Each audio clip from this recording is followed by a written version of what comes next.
Welcome to the High Agency Podcast with your host, Noah Ravoy. Hello. Most of us know that the modern dating scene is broken. We live in the most under-socialized society, perhaps in history, and people have lost the ability to interact in the way that our ancestors did. Additionally, we don't have the social structures, the church structure, the community structure that we had in the past that helped us not just to find someone, but to vet them carefully and to make good decisions. And on top of all of that, we have a ton of lost ancestral wisdom that our great-great-grandparents would have instinctually known and passed on to their children about how to pick a mate. Because of this broken system, more and more people are relying on getting advice and coaching from mentors that know what they're talking about. People who have helped hundreds and thousands of men and women to find someone that they fit well with. I'm going to speak tonight to someone who has been doing this. Chantal Heide, welcome. And thank you very much for joining me today. You're welcome, Noah. It's nice to see you. Could you tell us a little bit about yourself for those who don't know you?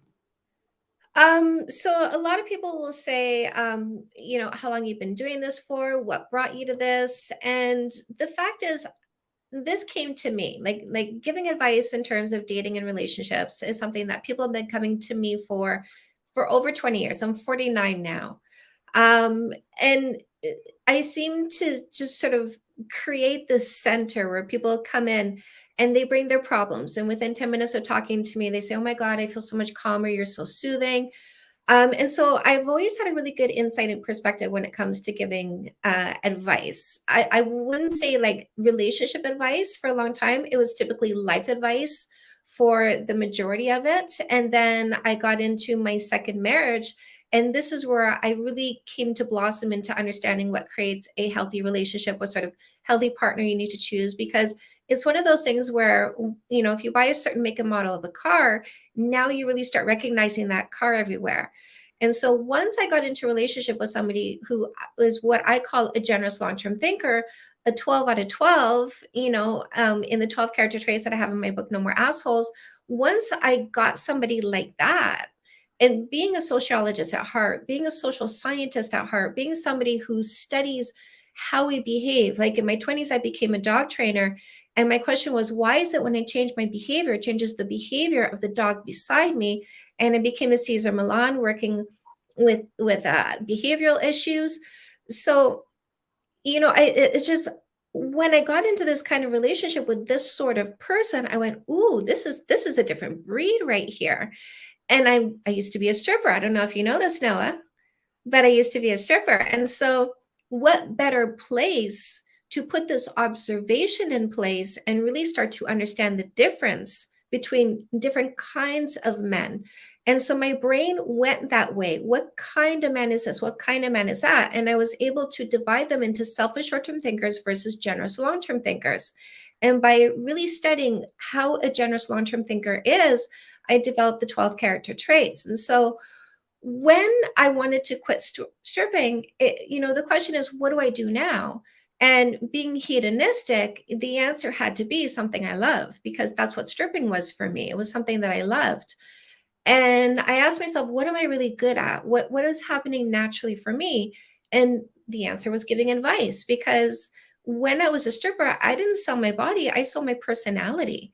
And the people who were coming to me as regulars were people who came to feel better. And when I wasn't with them, I was in the dressing room advising the girls. And so I said, why don't I become a therapist? So then I started going to university to go get that degree, to go work for that institution.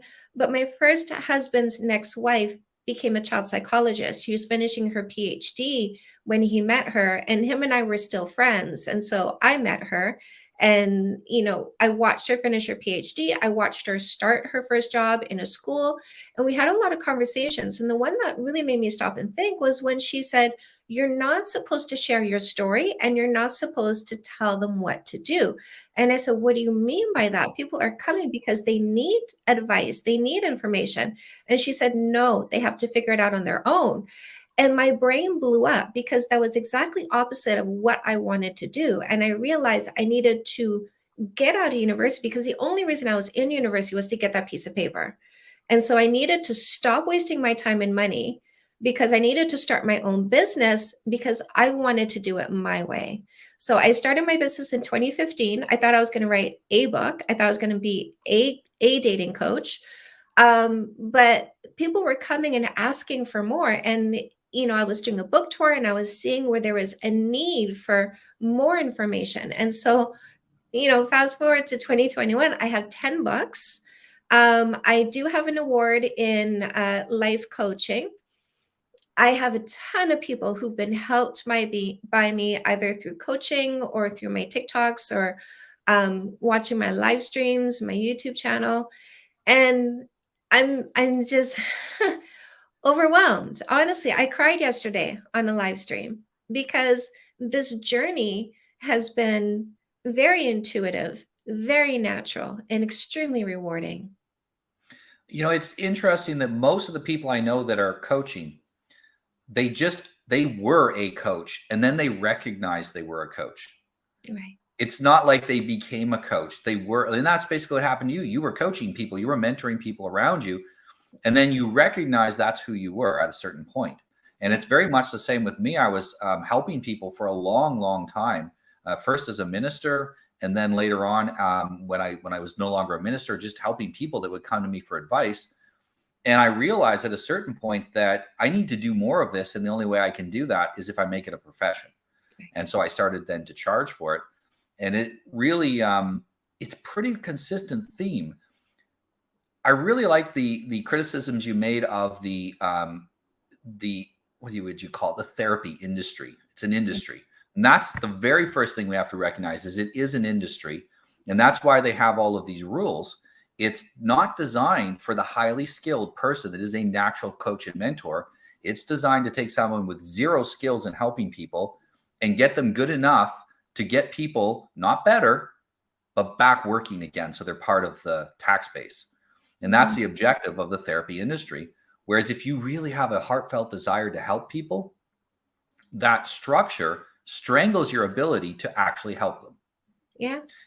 Can you imagine going to someone for advice and not being allowed to know anything about them because they can't tell their story? They can't, you can't have any kind of actual intimacy with your therapist, but all help is based on intimacy. Mm-hmm. It's based on being able to trust each other. And that only or intimacy comes through trust, but you have to build trust by sharing. And if you can't share your story, how do you do that? It's very difficult. I think you made the absolute best choice you could have. Yeah. Well, we as the lay person doesn't know they're not supposed to share their story. Right? Like we don't know that. We don't know. And here's the thing about that rule is it insulates the therapist from saying what you're coming to me for, I've never experienced. Yeah. And I think that's why that rule exists, so that it saves them from saying, I've never overcome depression myself. I've never had to overcome grief myself. I'm still fighting in my relationship. So I've never gone to a zero fight phase in my relationship. So I think those rules are really meant to blindside us in a certain way and keep us from understanding that the therapist that we're going to doesn't actually quite understand what we're going to them for. Yeah, I that was definitely fits what I've seen. In fact, I know a number of therapists in the last couple of years that have given up their therapy practice and become coaches, and they said it was liberating. They no longer had to follow this book of rules and regulations. And for example, most of them you can't see people outside of your area. So if you're located in Canada, you're not going to be able to see people internationally. That might be where the people need help. They might not be next door to you. They might be far away. And so Right. I really think that there is power in what coaches are doing. And I think that's actually something, because I'm today on with another coach, we could talk a little bit about is what does a coach do for you? Mm, right. I know for me, it's giving tools, like my clients never leave a session without homework. It's leadership, right? So my number one relationship rule is it's not fair to ask for anything you're not willing to do first. And whether I'm on a live talking to somebody whose face I can't see, or I'm on a coaching session with somebody who's paid for my time, this is a relationship. And I will not ask my people to do anything that I haven't done myself. So leadership, I find, is very important. And people will ask me, what does it take to become a coach? How do you become a coach? And I say, listen, in my mind, don't try to coach something you've never been successful at. Yeah. So what was the question? I'm sorry. What Oh, are the sorry. coaches? What do coaches do for you? So giving tools, showing leadership, right? And showing that you understand them. So using yourself as an example so that they can relate. Because when people see that you have traveled this journey and you've been where they are, and nobody can fully ever stand in someone else's shoes, right? It's impossible for two beings to occupy the same space.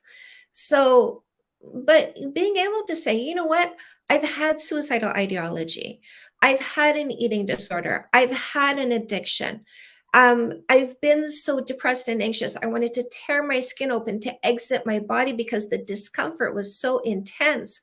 I've hit that point in my life where nothing brought me pleasure, not even my favorite music. It sounded out of tune in my ears. It drove me crazy that there was nothing good. I've been there. I fought for 10 years with my husband. I chose the abuser. I chose the people who cheated on me. I've been there. And now I'm here. And my seriously, my scalp just prickles when I say that because it's such a huge journey. But when I say you can be there and you can come here, it gives them hope. And I hear this word a lot. Like, I love your books. I love what you say because it gives me hope. Yeah, a friend of mine who's also a mentor, she said that almost always the very best mentors have gone through a lot of suffering. And she actually explained this is not new. This has been through time to the point where in the ancient world, shamans had to go through different rituals of suffering in order to understand the suffering of other people so that they could cure them from that. And I agree with that too. I've been through terrible illnesses and other things which nearly killed me, and I've dealt with physically induced anxiety that you couldn't escape through your mind because it was physically induced due to illness. And I've been through these kind of things, and so it makes it a lot easier to help people. And one of the things we see though, that so people will say, "You've never been through anything bad. How can you give advice?" And then they'll also, if you've been through difficult times, they'll say, "Oh, look at all the mistakes you made in the past. How can you give advice?" And it really is. People will tend to judge others, and I know because some of the criticism videos of you were basically saying, "Well, you made some mistakes, and therefore, how can you give advice?" Yeah. And that is the most ridiculous suggestion ever. It's not where you've been; it's where you are now. Mm. And I have a friend who does physical education training for men, and people will ask him relationship questions, and he goes, "Look," he says, "I don't really know." He says, "I'm just tall and good looking, and I haven't really had to put a lot of thought into it. You should go ask someone that has been through bad relationships, it's been through good relationships, that has this experience and can give you advice. I'm not the guy." And he's very wise to stay in that lane that he's a master of, and not give advice on things that for him just kind of came naturally. And Mm-hmm. comes from a good family, all of that stuff that really helps. And I think that's the same where you have guys like Jack Donovan that have gone through these metamorphoses into becoming a more masculine man. They actually understand the nuances of masculinity more than a man who was raised in a highly masculine culture, who's just like, well, this is just who you are. This is normal, right? And that allows him to explain it in ways that guys who take it for granted can't do. And I think whenever we're looking for a coach, we want to, if you were looking for a coach and you can't find anything about their history, I would say that's a pretty big red flag. How do you know they know anything? Yeah. And I think like nuances is the perfect word because that's the word I use as well. Obviously, it's the perfect word because that's that's the word I use as well. But I mean, it's such a great point because I speak out against single dating coaches. And the biggest one out there is Matthew Hussey. And I'm like, hey, let's use some critical thinking here. The guy is 34 years old, has never had a long-term relationship.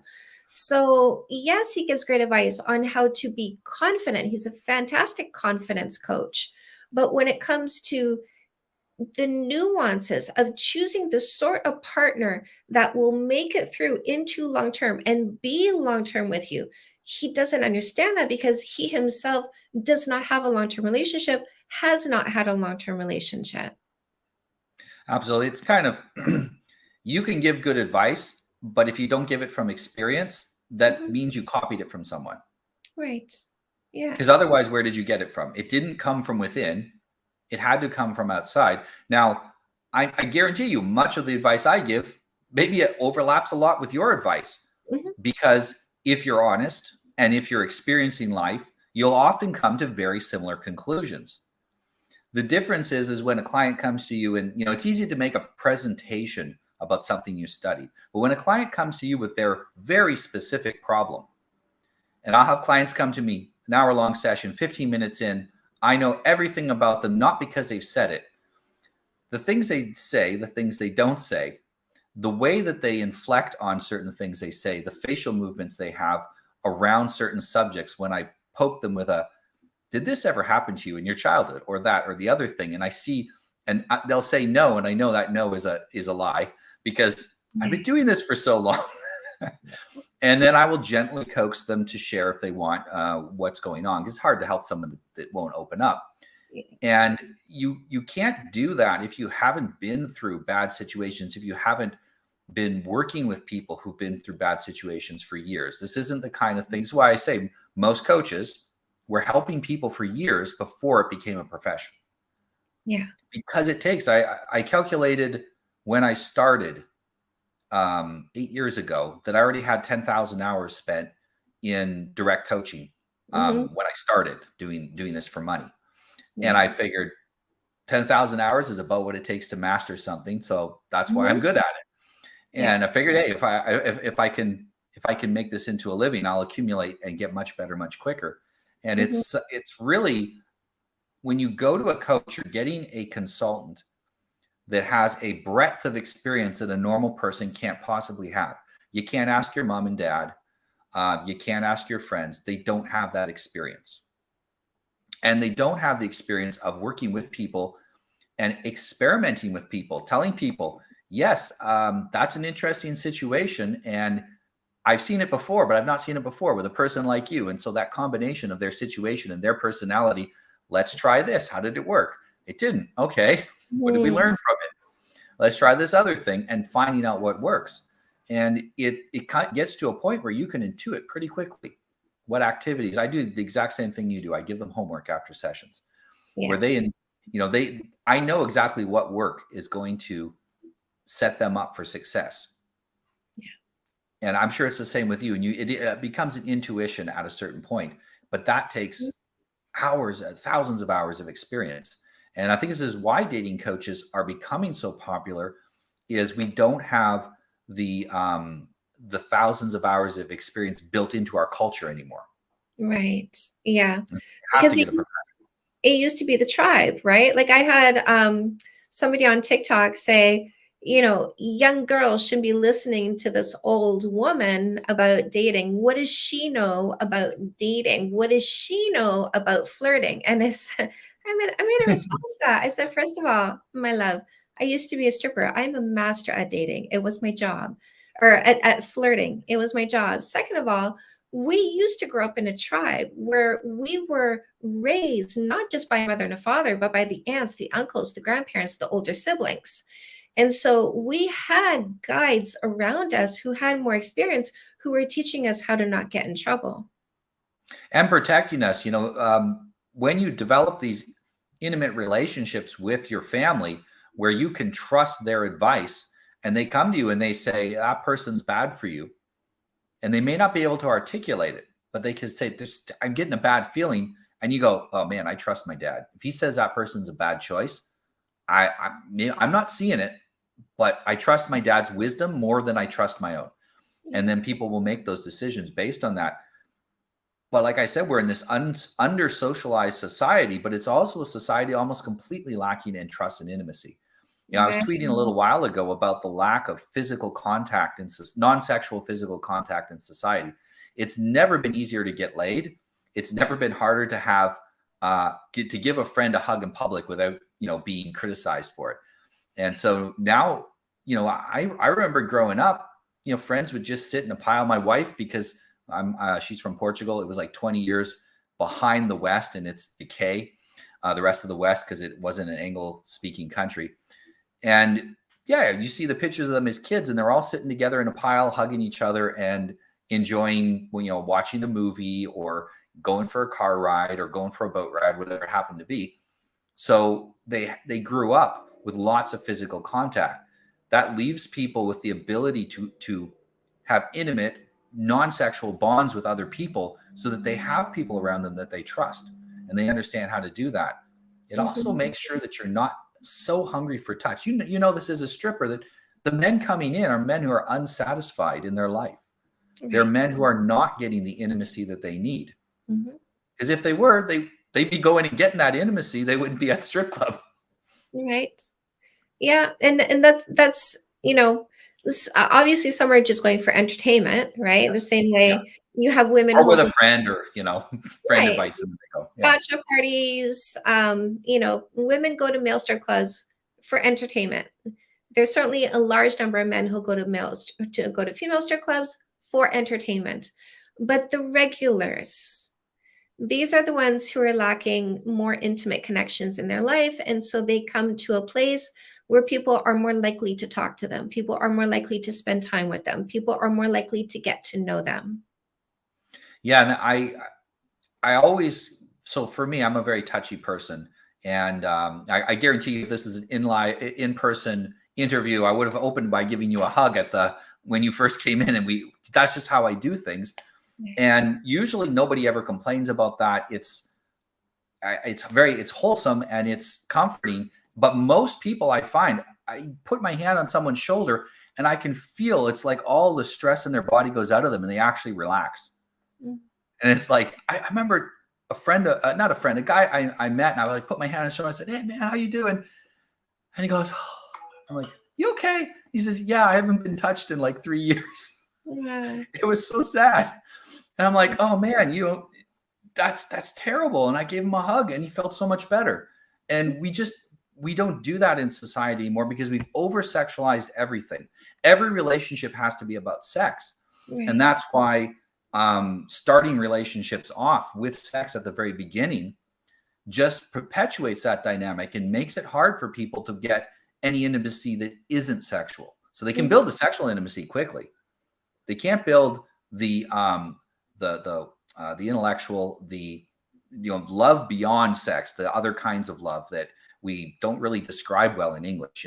Greek has 4 words for love. English has 1. We say we love ice cream in the same word that we say we love our wife and children. It's a very odd language in that way. But that ability to connect with other people, to have that kind of intimacy, is really lacking. And it really affects the dating market, because I don't know if you've noticed this, but people going out on dates have very low trust in the process, low trust in themselves, and low trust that they're going to find someone. And when you don't believe in what you're doing, when you're lacking in trust of it, it's incredibly hard to be successful. My normal instinct whenever I meet someone is, I'm going to have a great time with this person. This is going to be fun. I'm going to enjoy this interaction. And very rarely am I wrong. Most people go into interactions. A lot of men go on dates and they're literally thinking in their head, I hate going on dates. I wish I didn't have to do this to find a wife.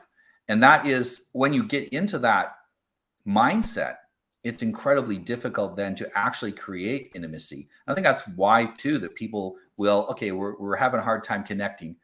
Let's connect sexually, because everyone knows how to do that. And then they go straight for it. And then once you get there, it's hard to go back and make the other connections you need. I don't think it's that people can't. I think it's that we've been misinformed and uneducated. Right. And so basically what's happening in our culture is intimacy starts at sexuality. It starts with a kiss, right? Kiss by the first, second, third, fourth date. Before you actually develop genuine intimacy for the person based on who they are, before you actually feel enough fondness to want to initiate affection. And so because we're jumping straight to the sexual intimacy and hoping that genuine intimacy and genuine affection becomes a byproduct of it, this is kind of where we're having this gap where I say no kissing, right? No kissing. These are the words I use. No kissing for 3 months, and people say, "How can you go 3 months without any touching?" And I say, "Wait a second, that's not what I said. I said no kissing." Right. And so that's how this lack of information has changed how they think about intimacy. Is when you simply say remove this one factor, they think there's no touching whatsoever. Yeah, if you remove the sexuality from the intimacy, it no longer exists in their mind. Right. That's Yeah. a really important insight. And I think that's important for people to understand too, and take some time to think about how they think about intimacy. Mhm. And a great one is if you see, you see two guys give each other a hug, you immediately, oh, they must be gay. It's because you're seeing everything through that lens. You're seeing everything through the lens of sexuality. And this is grown. This has been a thing that's relatively recent, since maybe the 60s, 70s. Before that, you look at old movies and people are, walking, holding around each other like this, their arms. And what is it? Wizard of Oz has that. They're walking along, holding each other and walking down the road. And it's an example of, no one thinks that is anything but what it is. It's friends walking down the road. Right. And we have to learn how to rebuild that intimacy. And for a lot of times I have men come to me or women come to me and say, yeah, I want to get married and I want to start dating. And I ask them, tell me about your same-sex friends that you have. You're a guy. Tell me about your male friends. Your woman. Tell me about your female friends. Well, I don't really have any.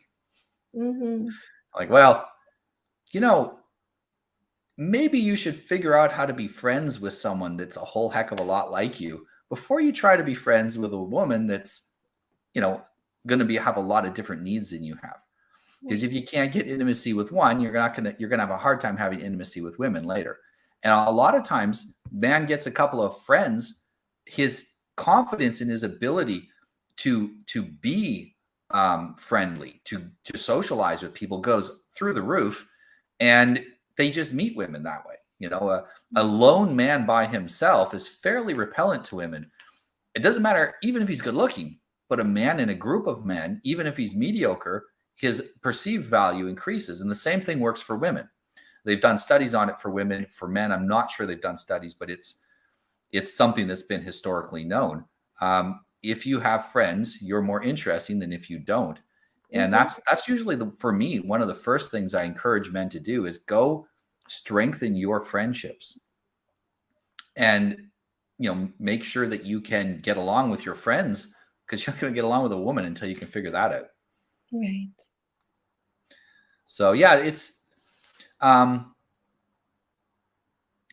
one of the things that is really distorted the dating market or the dating scene also has been social media and dating websites. And I wouldn't say distorted, but changed. It's changed the dating market. And so you have clients that maybe got married 20 years ago, like I did, and now maybe they're getting divorced and they're going back out into the dating market.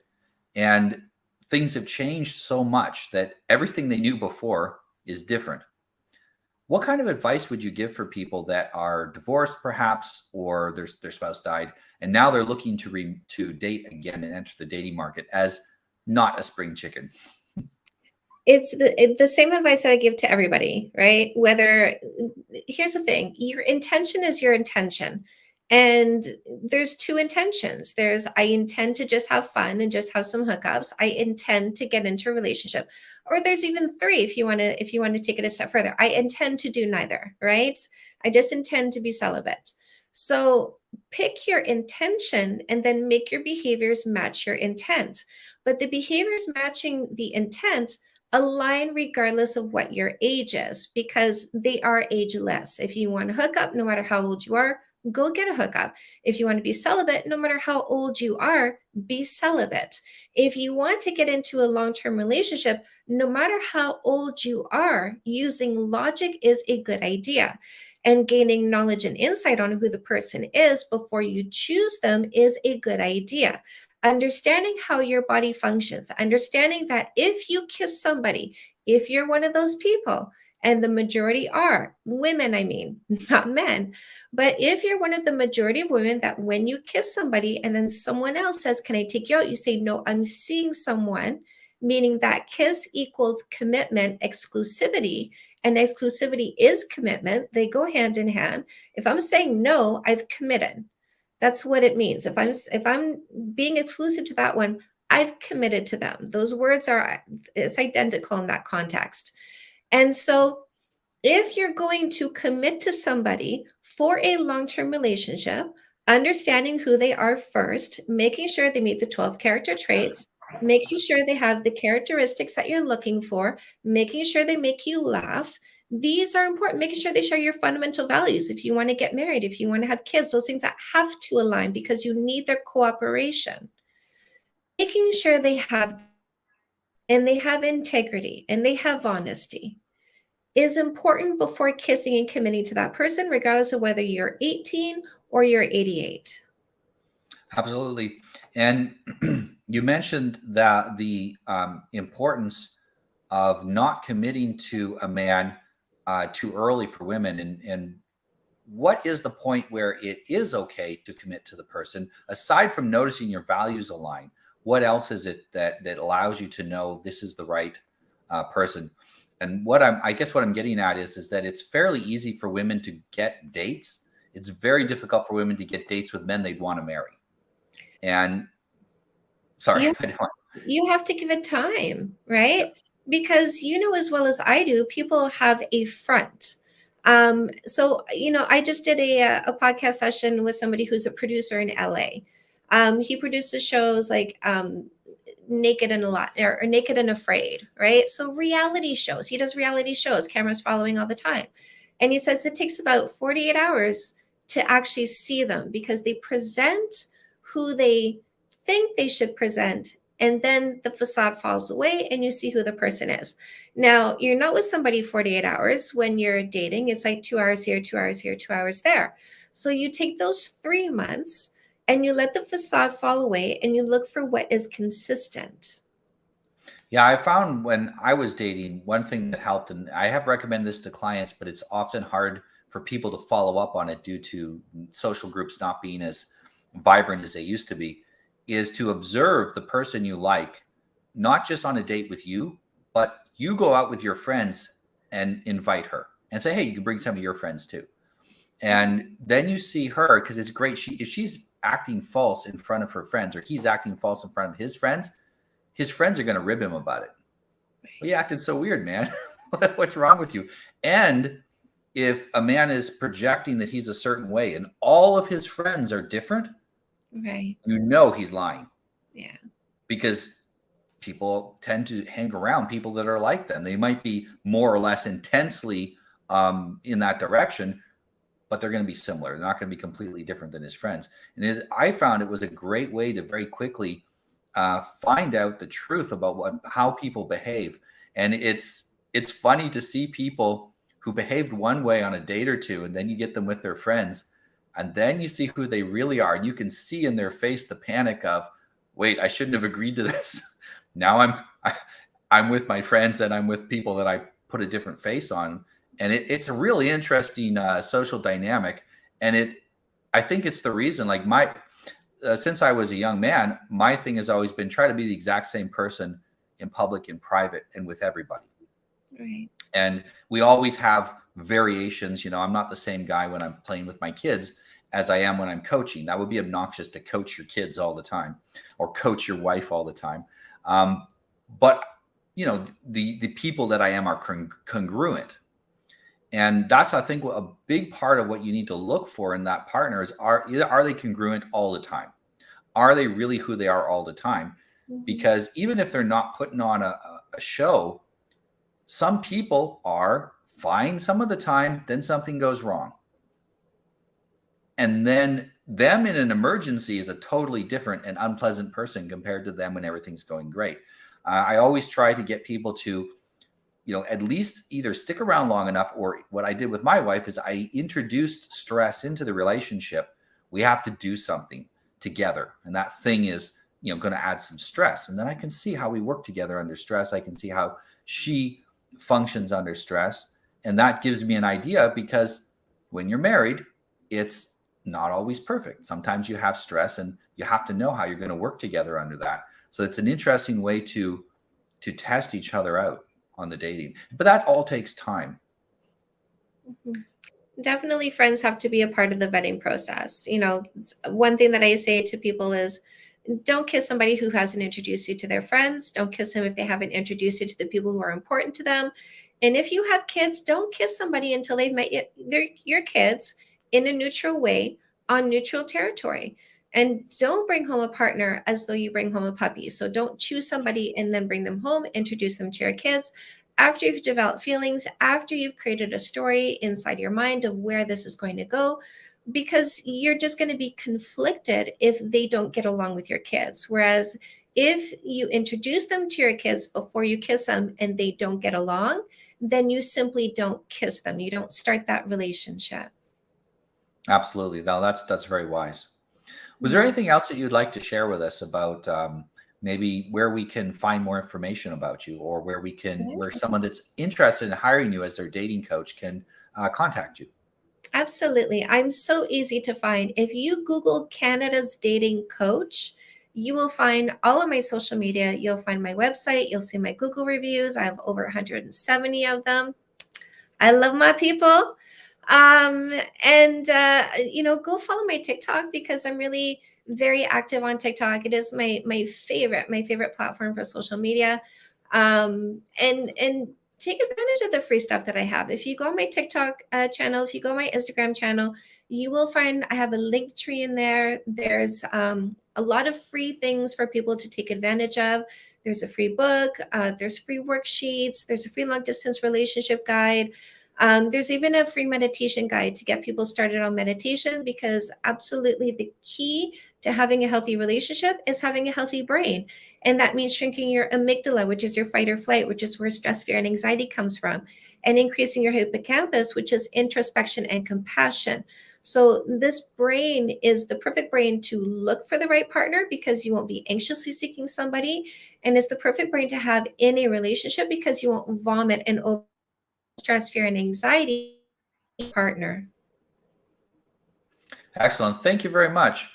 Um, yeah, I think that covers what we wanted to talk today. And I actually recommend people go and have a look at what Chantal has written. You've got several books, which I can see in the back there. 10 How many? books. 10. Wow, 10 books. That's fantastic. And you've written 10 books, and they cover a variety of subjects. You can take a look at them on, if you Google, you'll see her books appear right at the top of the Google search. And so, yeah, take a look at what works for you and pick one of those out. Thank you, everyone, for watching today. And thank you very much, Chantal, for joining me today. Thank you, Noah. Have a great evening. You too. Thank you for watching our video, and I hope it inspired you to take action in your life. Please subscribe to our channel and like this video to get more agency building content. The real secret sauce is in our newsletter. Click on the link in the video description below to sign up. I promise I won't flood your inbox, and anything that we do send you will be of high value.